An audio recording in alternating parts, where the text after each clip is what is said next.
से मन के पूर्व जो होती है उसे देह संघात कहते हैं, जिसमें आंख लगा हुआ है हमारे शरीर में, कान, जगह जगह पर यंत्र लगा, वो यंत्र शुद्ध होता है। इसके आगे फिर मन शुद्ध होता है। मन शुद्ध होता है तो इंद्रियों की दौड़ खत्म हो जाती है, क्योंकि मन शुद्धिकरण की स्थिति में बाह्य सुखों को गौण समझने लगता है। वो जानता है धर्म पूर्वक कितनी सेवन कर। आगे स्थिति आती है प्राण की। तो प्राण की स्थिति आती है तो स्वामी जी कहते हैं, मन व प्राण एक साथ में राखो अंतर भेद, मन व पवन पृथक रहे सुरति अर्ध मुख खेद। मन को स्वामी जी ने पकड़ने के लिए भूमि दिया। हम साधन करें, दृढ़ होकर साधन करते हैं। साधन करने में तो आनंद तब आ जाता है जब साधक 3 बजे बिल्कुल उठ जाता है। हम सब की गति नहीं है, हम सब संसार के राग द्वेष में ही, भोगों में ही लगे। स्वामी जी कहते हैं बिल्कुल ब्रह्म मुहूर्त में 3 का मतलब 3-5 नहीं होता है। संसार में 3-5 नहीं करना। मुझे लगता है यह साधुओं की ही भाषा है। 3-5, अरे 3 तो 3-5 नहीं करना, 5 नहीं करना है। तो 3 बजे साधन में बैठना है, ब्रह्म मुहूर्त के साधना है। वो तो आनंद इतना रस से भर देता है कि दिन भर एकदम शरीर को मदमस्त कर देता है, शरीर की मोटापा को भी जला देता है, जठराग्नि को तेज करता है, मन को तो शुद्ध करता ही है, लेकिन बाह्य सांसारिक जीवन एकदम शुद्ध हो जाता है। इसको कहते हैं शुद्ध। तो सुख देह को मिलती है। यदि सुख सही दिशा में नहीं है तो दुख और बंधन का कारण है। वास्तविक सुख अनुभूति आध्यात्मिक जीवन में जब हासिल होता है तब आनंद का क्या कहना। तो अशुद्ध मन की शुद्ध गति के लिए हम भजन करते हैं और अपनी भूमि पे साधन करते हैं।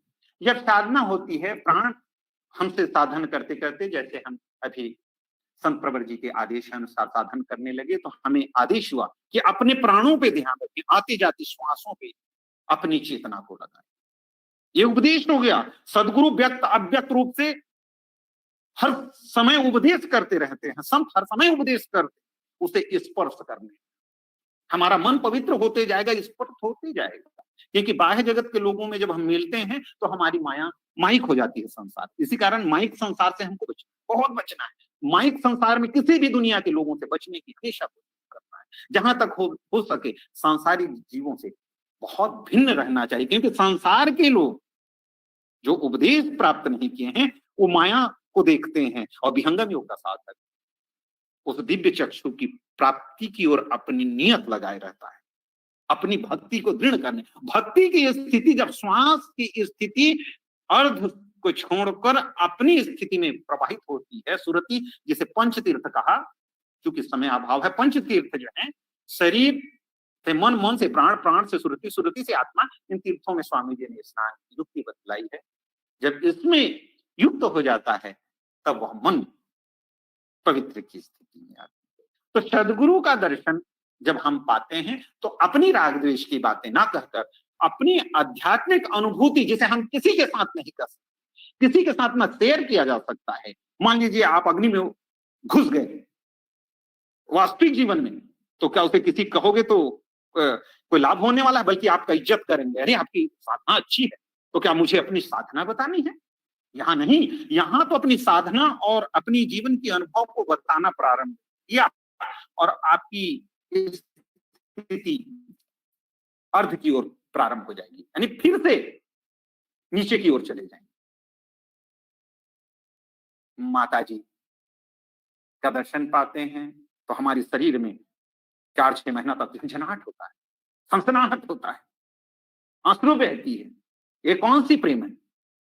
ऐसा कौन सा प्रवाह है दुनिया में जहां हो रहा है? सदगुरु का दर्शन प्राप्त करते ही साधक जो हैं एक पल भी उसका जमीन में पैर नहीं रहता। ये कौन सा शक्ति है इस दुनिया में जो कार्य कर रही है?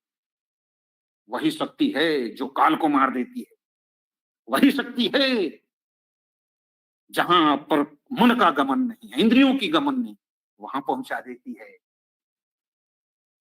मातृ शक्तियों को तो इतना अच्छा जीवन है कि जन्म लेते ही उनको नौकरी मिल जाती है। हर घर का हर कार्य करना, यही ये भी तो नौकरी है। मातृ सेवा करना, शादी के बाद बच्चों की सेवा करना, पति की सेवा, ये तो नौकरी मिल गई। नौकरी के साथ साथ अभ्यंतर हित साधन का अगर पथिक मातृशक्ति है तो उसका जीवन तो सोने में सुहा जाए। उनका तो जीवन सोने में सुहागा है। पुरुष तो अपने जीवन भर लगा रहेगा, उसको तो अध्यात्म प्राप्त हो गया तो दृढ़ता तो प्राप्त करेगा सेवा सत्संग भजन से। किंतु माता की शक्ति देखिए, माता का जीवन देखिए कितना पवित्र है, कितना शुद्ध है। और मां अगर ना होती तो बच्चा को जीवन ही नहीं मिलता। आपने देखा कृष्ण की, भगवान कृष्ण की उत्पत्ति कैसे होती है, उसको मारने के लिए कैसे ढूंढा जाता है, मां ही रक्षा करती है, तब बच्चे की प्राण और पूरी जीवन मिलती है। प्रेम कहां से प्रकट होती है, मां और शिशु से होती है। जब अध्यात्म को भी हम जानना चाहते हैं तो गोद आता है, देव सदा फल दुभ्या। गोद, जब हम गोद में सदगुरु के बैठ जाते हैं, अर्थात गोद की जब बात आती है तो माँ की गोद आती है, माँ की गोद आती है तो नारी की बात आती है, जब नारी की बात आती है तो प्रेम की बात आती है, प्रेम की बात आती है तो प्राण की रक्षा की बात आती है, जब प्राण की रक्षा की बात आती है तो जीव के उद्धार की बात आती है, जीव के उद्धार की बात आती है तो सदगुरु की याद आती है, जब सदगुरु की याद आती है तो जीव का कल्याण सुनिश्चित। कितना सुंदर जीवन है, कितना अच्छा सत्संग है। हमें सत्संग हमेशा करना चाहिए। और कहने को तो आनंद बहुत है, अध्यात्म को तो सात समंद की मसी करूं लेखन सब बटराई, और धरती सब कागज करूं गुरु को दिखा। क्योंकि अभ्यंतर भेद साधन पथ है।